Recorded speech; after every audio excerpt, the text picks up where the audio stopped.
My name is Rebecca Mendiola. I'm 21 years old. My sober date is 10/22/19, so I have 9 months. I had no idea this type of life was out here, you know. I couldn't really comprehend living a life without using, you know. My name is Rebecca Mendiola. I am Isaac Mendiola's very proud mom. My addiction, it just consumed everything around me, include like myself, who I was, my family, you know, my mom, most importantly. He was really good at hiding it, so it had a good grip on my son, definitely. I had spent the past 3 years of 24/7 fear for his life. It was a constant, unwanted friend. I forgot to like what it was like to wake up and feel happy, you know. And I didn't know what to do about it, and I was just lost. I remember him coming to sit at the table with his dad and I one day when we were just kind of realizing that we were up against something that had control of our son and our family. And I remember looking in his eyes, and it scared the shit out of me because they looked like it was just dead. They were cold. He's got beautiful blue eyes, and they were not. I did not recognize who I was looking at. I felt like everybody else had like this blueprint for living life, and I just couldn't get it, you know. I couldn't get a hold on like what life was about, what I was supposed to be doing, you know. I feel like everybody could like talk to people way better than I did. Like people made like genuine friendships, and I just I don't know, it was, you know, it was terrible, man. I get a phone call from John C. Lincoln Hospital saying that my son had shown up as a doe. He had been found down in a motel room, and they had attempted CPR, and he had been left with whoever he was there with, and he had received 2 rounds of Narcan. They have to do a cardiac cath on him and just make sure that he's not gonna need a heart transplant or have heart issues the rest of his life. I thought I was gonna die doing drugs. Like that, I just thought mostly like everybody did drugs the way I did, and at one point I was completely okay with it, you know. I had no idea what recovery was, or it was out there, or like there was a solution, and I was honestly completely okay with it at the time. Just how sick he was with the arrest and then the overdose, and just the behavior and how different of a person he had become. Someone I didn't recognize, someone I definitely didn't like. And I thought about it, and then I couldn't do it anymore, you know. I was broke and just like felt like crap, and I told my mom, so I asked her to take me to detox. She did, and I left detox after a week, and I was like, yeah, like I'm sober, I feel great, you know, like no program or anything, and I got high the same day. He spent a week there, and it was really strange because I fought really hard to get him into this rehab. Nothing I did worked. No matter who I talked to with my insurance company, no matter who I talked to there. And Isaac wanted to go, and that, I think, as a mom or parent of an addict is really, really hard, because once you finally have someone willing to go, but then you can't get insurance or anything else to listen and help, there's not a word to describe the anger and the grief with that, because it's like, are you fucking kidding me? This is a life and death situation. My mom took me to this drug counselor, this dude named Jason. It was like the first time like somebody talked to me with like an understanding, you know, and like it was okay, and like they knew exactly how I was feeling, like that just feeling of being lost and like hopeless and just not knowing what to do. And he was like, well, let's check out this place, you know, I know some really solid guys over there. And I was like, dude, like, what do you even mean by that? Like, I didn't even know what that meant, you know. And so he's like showing me like the Cornerstone page, and he's like, look, like there's meditation, yoga, weightlifting, and I'm like, dude, that sounds terrible right now. Like, I don't want to do that right now, man. Like, I feel like crap. And then we hear about a gentleman who is affiliated with Cornerstone, who used to work at this other rehab, and they say to give him a call. He's willing to talk to us. Isaac had been at the house, and I asked him to stay because I knew we were supposed to come here, go to the other rehab the following day just to try again.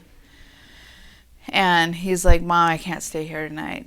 I gotta go. And he just looked horrible, and I just thought, either he's gonna die tonight or he's just not gonna show up, and I'm just not gonna see him either again or for a while. And I was on the phone with Saad that morning, and he's telling me, you know, just come down. I was like, but he's not here yet. He's like, that's okay, just come down, come see what we're about. And then when he does come back, you can kind of tell him about it. And we're getting ready to hang up. He just gave me the address here, and there's a knock at the door. And I just,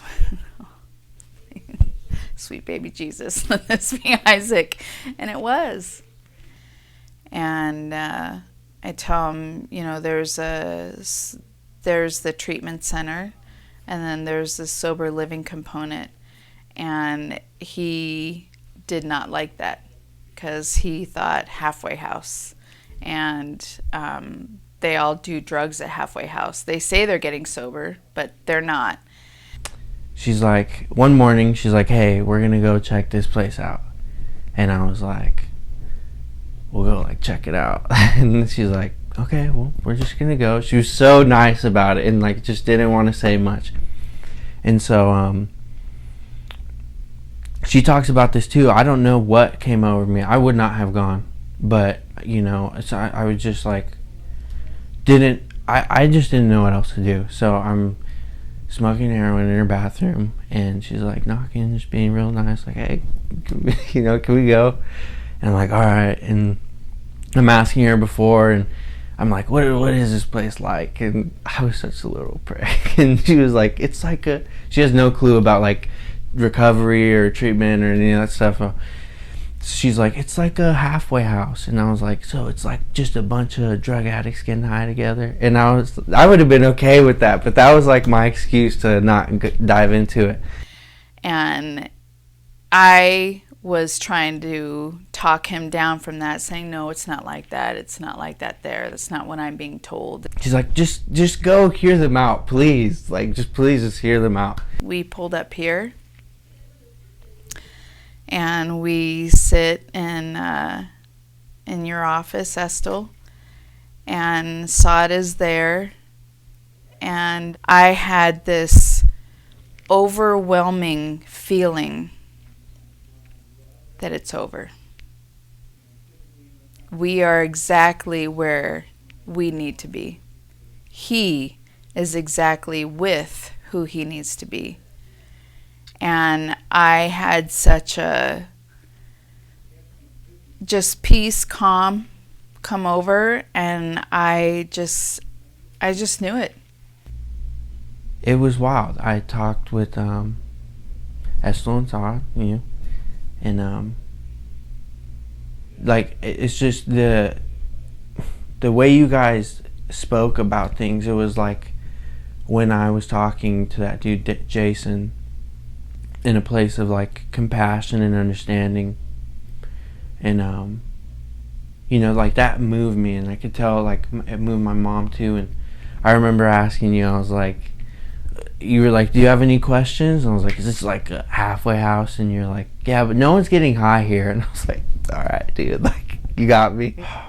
It was like what happens here and in the 12-step community is like that feeling of just like being accepted and like, it's okay, man. Like, I know what you're going through. Here's what we can do about it. And you hear all the stories of people that have gone to rehab and do really well, and then something happens and they fall off the wagon and they have to go back, and then that's finally their 9th rehab stay, and maybe it'll work this time, maybe it won't. But I just knew in my heart this was it. And I think I told you that. And you told me to kind of chill out a little bit. We're just starting. And it's probably not, and just, be ready. But from then until now, I mean, he's got almost 10 months. I think it's the 22nd's 10 months. And he's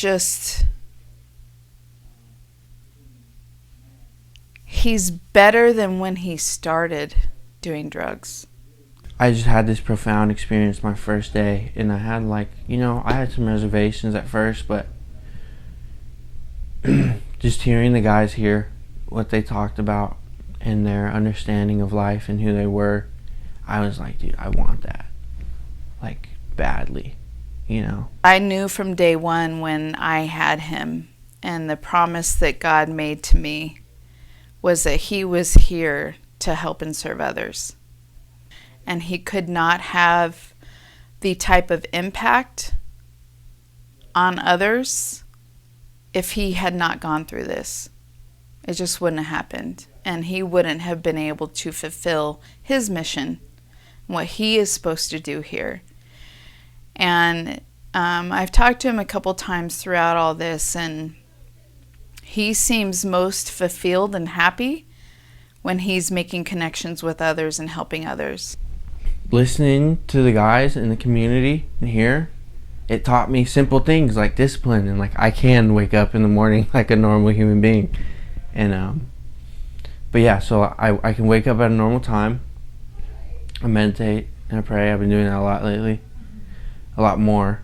And I call my sponsor, and then I call my family all the time. I call my mom, my dad, to see how they're doing, and that's one of my biggest blessings from all this. He's just, to me, a stunning human being. He's got such a good heart. He's a pleasure to be around. He can talk about anything with you. He's not shy to come around the family. Each one of my family members has either had a visit from Isaac, where he goes and physically just shares space and time with him, which he never would have done before, or a phone call if they're, out of state or whatever, and they will call me and just say, I got to talk to Isaac today, and oh my God, it was so neat to hear from him and to hear how he's doing, but he really wanted to know how I was and what I was up to. And to me, he was not ever like that. There wasn't that interest in others, and really wanting to make sure the people that he loves are okay. He's helpful, he's thoughtful, he's kind, and most of all, he's present.